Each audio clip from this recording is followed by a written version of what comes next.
The M1 MacBook Pro.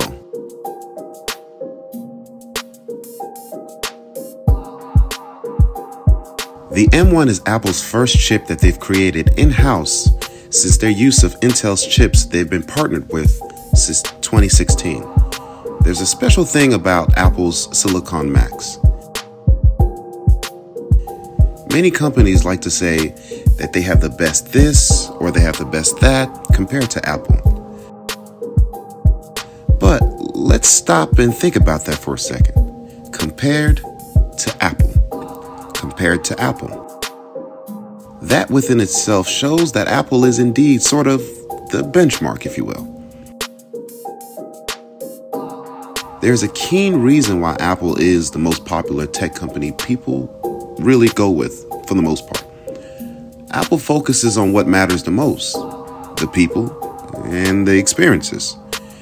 The actual optimization and uses of their products are strong points as well.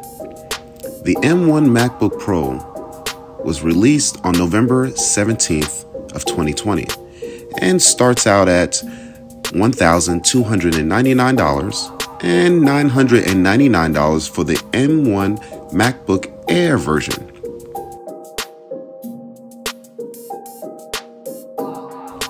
The base model M1 MacBook Pro's configuration gives you Apple's powerful M1 chip with an 8-core CPU and 8-core GPU, plus 8 gigabytes of unified memory, also known as RAM.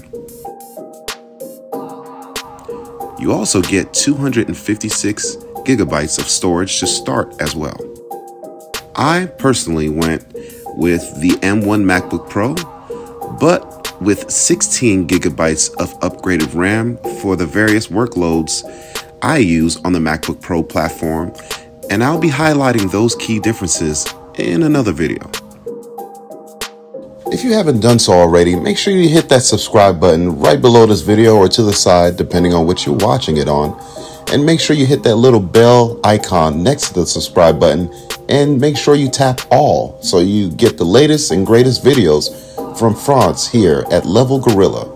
Make sure you share this and comment down below what are your likes, what are your dislikes, what you think, negative, positive, doesn't matter. I read all comments and I'm going to comment back to each one of you guys and let you know, if we can open up a discussion about whatever you feel.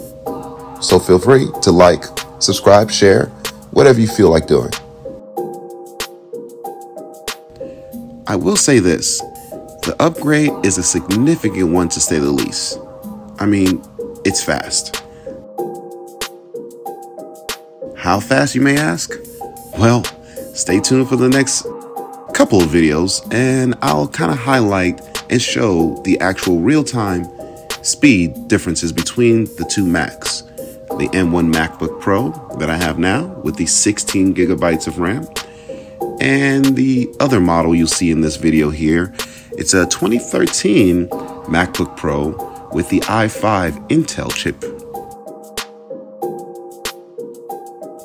And as you can kind of see in the video, keyboards are slightly different, and of course the touch bar is different.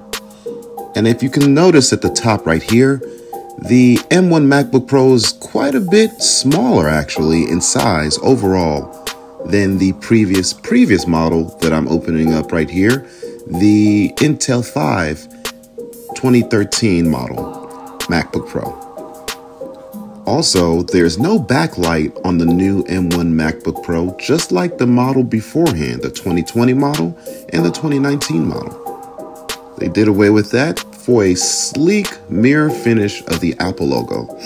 Another key point, the M1 MacBook Pro does not have the ports that the previous model used to have, like the SD slot reader, HDMI, and the USB.